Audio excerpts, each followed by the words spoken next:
Guillermo, I know that's right. I will just move to another place, and that's it, because I'm not gonna be waiting for someone that wants to do whatever they want. Okay, yeah. Hello, everybody. Welcome back to Taste of Reality. My name is Queenie. For those who don't know me, reviewing 90 Day Fiance Season 9, Episode 9. Before I get into it, please make sure to like the video, subscribe and hit the bell, and leave a comment down below. I'm going to start with Bilal and Shaeeda. Zaina, Bilal's daughter, asks Shaeeda to help her or to teach her how to cook Trini food, right? And as they're cooking, Shaeeda brings up the whole Umi thing again and feeling uncomfortable that the children don't want to call her mom. I realize it's not disrespectful in your culture. I know that's a strong word for you all, but for us, it is just a word we call adults who are old.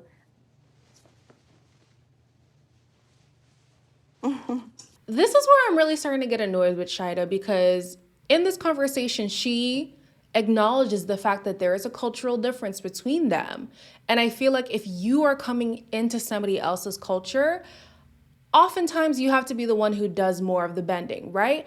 On top of that, both children respectfully already said, hey, at this point in time, we're not comfortable with doing that, but we're gonna take it into consideration. You know how many stepkids out here will be like, hell no, get out my face, you're dumb? The fact that they even handled it the way that they did, I would respect it as a stepmother. So I'm like, Shaeeda, come on. And then like the third thing, yes, they're married culturally, but they're not married legally. So potentially anything could happen. If I was a child, I'm not going to, if I was a child, I am a child.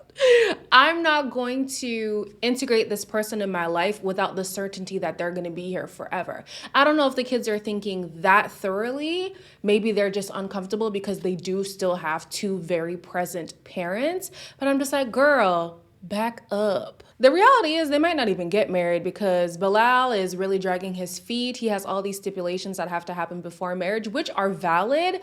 But I'm like, you should have been a little bit more clear about these things before she came.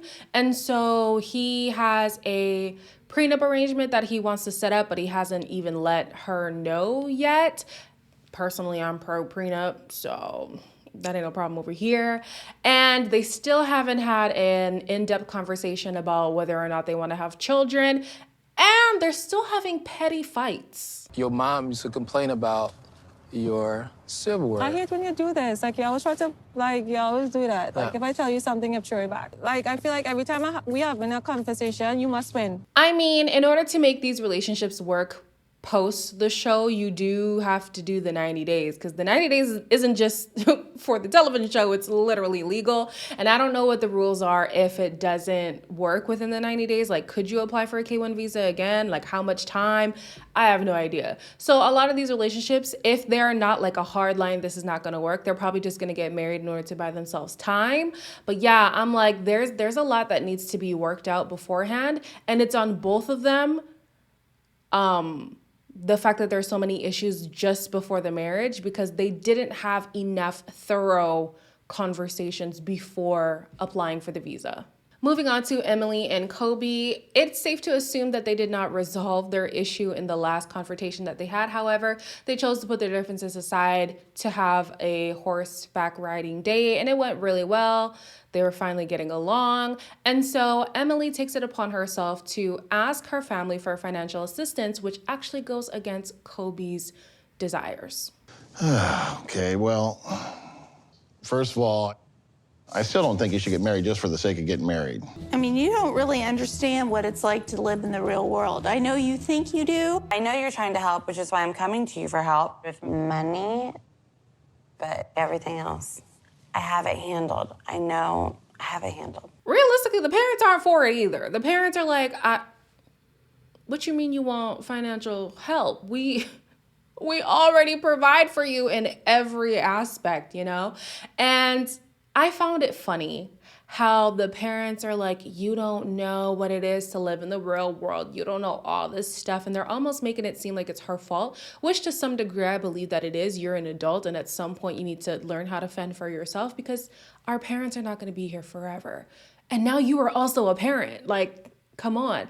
But then on the other hand, I'm like, you guys coddled this lady up until her adulthood. What do you expect her to do? She hasn't learned the life skills because you have not taught them.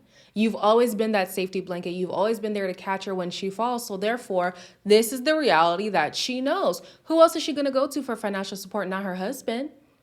He can't even work for the next, isn't it like 6 months after they arrive? So it's on you, parents. Y'all got to work it out. There was also a part of the conversation where Emily was like, well, I don't need outside support, or I don't need like, what did she say? Like, not outside support, but like, I don't need y'all's opinions. I don't need your whatever. Like, I can deal with my family on my own. And I agree with her when it comes to her parents. I think her parents are a little too involved, but granted, that's the nature of their relationship. If they're not involved, they're not going to pay, which means she has no livelihood.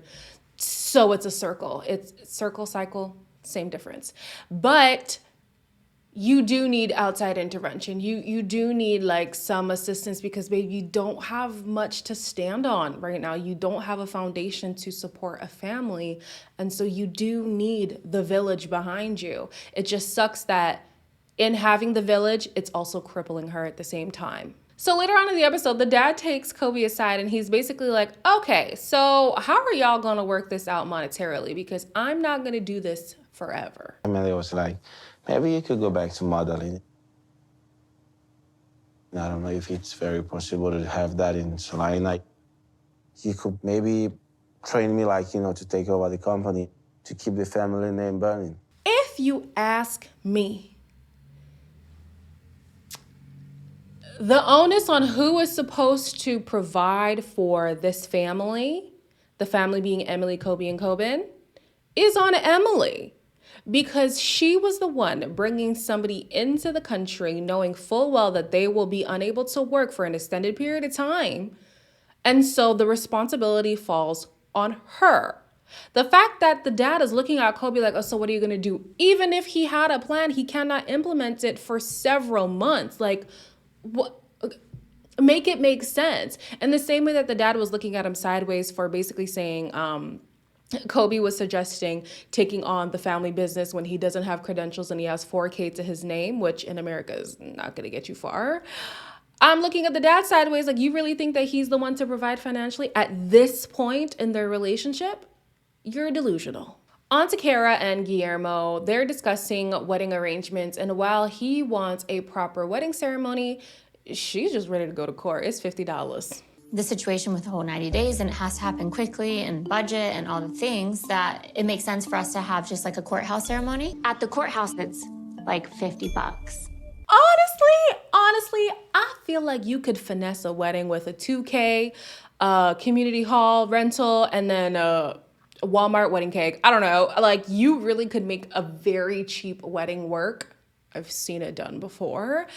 But the reality is, wedding planning is very expensive. And so I wish she was more articulate with words to explain it in a way that isn't condescending, that isn't patronizing, but also like lays it out, lays it all out there and like, hey, not only is it expensive, even if we were financially stable, we are not financially stable. So it is beyond our means. It's not even something that we could finesse if we tried our hardest to do. You can't rub two rocks together and get 20K.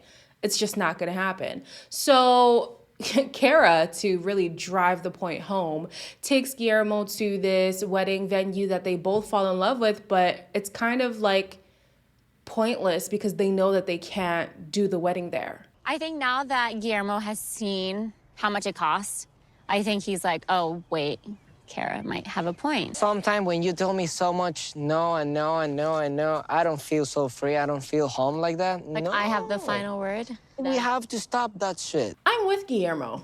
I really am. Because what he's saying is, although I'm in a new place, and although, I'm trying to navigate all of these different things at one time, I'm an equal partner in this relationship. And you can't keep undermining me and believing that you know best just because this is your area of comfort, right? Allow me the space to step in as a partner. Allow me, the time to understand what's really going on instead of you making all the decisions for me, right? And so Kara is here annoyed because she's like, well, I did this for you. I brought you to this venue to make you happy. Why are you now picking a fight with me? You're a liar, Kara. You did not bring him here to make him happy. You brought him here to make a point, which proves his point. You make decisions without consulting him. You patronize him in the way that you talk, in the way that you take direction, and don't keep him in mind. I'm just like, yeah, no, I'm with Guillermo. He might be young, but he's not dumb. Jibri and Miona.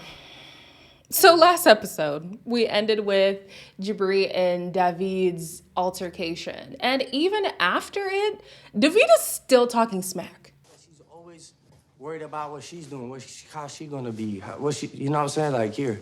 Stop talking shit. Enough about Miona. That's it. Bro, you better chill. I mean, he's blaming this woman for the fact that they're not currently working when, one, she's not there. Two, you guys decided to have an argument and you guys decided to fight. She ain't got nothing to do with that. Literally, all that was happening was Jibri saying, I cannot put my phone on Do Not Disturb because there's a person that I'm accountable for, and I'm the only point of contact that they have. You could have left it there. But David wants to kick up sand and throw a tantrum. For what? Who knows? I mean, yes, Jibri did throw the first hand, but it didn't have to escalate in this way at all. They did, however, decide to put their differences aside. They apologized to each other and they kept working on this god-awful song. But hey, listen, who am I? I'm not in the music business, so let me shut up. Miona goes wedding dress shopping with Brandy. And, any dress that you get at a store is going to be out of your budget if you don't have a budget. Jibri and I did not discuss the budget for the dress, but I know he's worried about money and spending. I want to feel good in it, and it's gonna cost as much as it costs. I don't care. Mama, listen, head over to Fashion Nova, okay? Fashion Nova has got some wedding dresses. You're gonna get a nice little dress for $200. It's okay, and it's gonna look just as fine because you got the body to rock it, okay? I feel like a lot of people want to break the bank for extravagance, but realize that if it's beyond their means, like there's no point in doing that. Do the easy thing now, get settled in as a married couple, get your money up, and do it later. Again, there's speculation that they're not even struggling as bad as they are, and that's just the narrative for the show. But make it make sense then. Have that narrative be consistent. You cannot even afford a venue, let alone a luxury dress. A designer dress. It's just at the end of the episode, we learn that Jibri is feeling overwhelmed about being the primary breadwinner because he's used to being taken care of by older women. I've always had an older woman who's has more degrees and more money and real estate and stuff that I don't have any of that. It's not easy being the head of the house, is it? That's some next level responsibility that he was not prepared for. Granted, even the woman that he did choose is a little bit high maintenance, maybe a lot of it. So it's definitely, not a normal situation for anyone. At least in a marriage in today's age, you would expect both people to be contributing financially, but not only is she not able to work, she is younger and she does have a lot of expectation when it comes to him and his provision for their union. Best of luck to you, Jibri. I hope y'all are getting them sponsored YouTube videos because you're going to have a lot to pay for with this one. Next, we have Yvette and Mohamed. Mohamed is still micromanaging Eve, and he is unimpressed with the fact that she stayed out later than she had said that she would, and that the friends that she's hanging out with constantly tell her to be careful because she's going to lose herself with him, or maybe they don't fully trust him, or just they have a lot of concerns, and he doesn't like it. There's all these rules, and I'm not used to that. I'm a very independent woman. I'm not Muslim, and he does not live in a Muslim country anymore. I'm trying to understand what they are mean about that. They don't want me to lose who I am. Eve has already lost herself, and I don't know how she doesn't see it. You let this man-child, you let this dependent come into your life and rule it when he has no intention of being your protector, your provide. Like, it's not, and it's not even a religious thing. That's just his disposition, you know? I don't think, like, I understand the rules that he's saying are a part of Islam are very constricting, restricting, all the strict if you aren't used to that kind of religion, those kind of rules, that kind of culture. Like, it's a lot to handle. But you are also with a man child, which makes the situation worse all around. So I'm just like, you set yourself up. There ain't no sympathy for you, babe. You've already been lost in the sauce, and until you ship this man back home, this is gonna be a reality forever. We didn't get any of Benny and Ari today, but lastly is Patrick and Thais. So these two, they are hilarious. Patrick is trying to find a way so he can stop having to share his location with Thais, and he does it by buying her gifts. Obrigada. What? But what? Vou parar, você tem meu localização. Você foi bem espertinho, né? Me deu um telefone novo pra desligar a localização do outro telefone. Smart you. It's the manipulation for me. Because, like, although I'm a person who feels like the location sharing is, you know, OTT,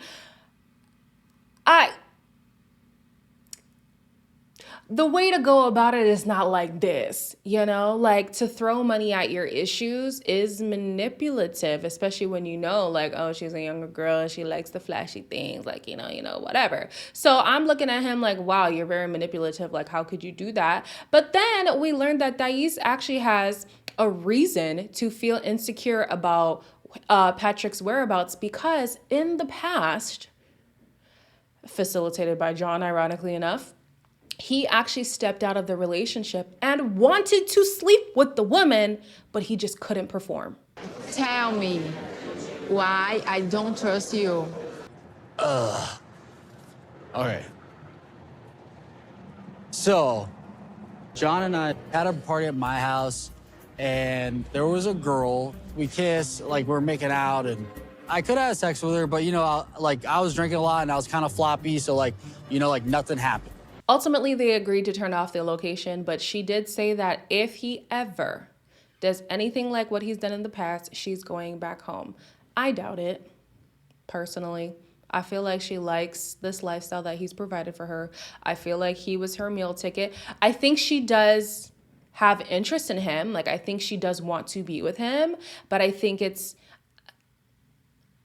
also a ploy. I do. But yeah, I'm just like, listen, sir, okay? If you have a history of being out places and entertaining other women, I'm gonna wanna know where you are as well. Is that a healthy way to form a relationship? Absolutely not. But what relationship on the show is healthy? Not a damn one. At the end of the episode, John throws a surprise housewarming party, and honestly, like, he's making Thais look like the sensible one in this situation, because what in your right mind made you think, oh, this is a great idea? Friends. What's up, guys? I'm Patrick. Nice to meet you. Do you want me to be here with no girls? Like, come on. This shit gives me anxiety as Whoa, fuck, I didn't dude. think she was gonna be upset. I don't even want to understand, because I feel like that would take up too much brain capacity to try and reason. See, I can't even form a sentence properly, because I just, it's blowing my mind how John does all these things and then thinks, oh, Thais is overreacting. And then even like Patrick, the things that he lets go and slide, and then he'll be confused, like, I don't understand why she's so spoiled. You don't? You really don't get it? You don't see it? Okay. She does like state her claim, and she's like, hey, I just want to let you know, even if I'm not looking at you, I'm looking at you. All right. And I want all these other heifers to know that I'm the baddest bee in the room, and you'd be delusional to leave me for them. And he was like, message received. Okay. Message received. But yeah, I'm just like, ooh, these two are toxic, honey. But I love it. That's all for this episode. As always, like the video, subscribe and hit the bell, leave a comment down below, and I'll see you in the next one.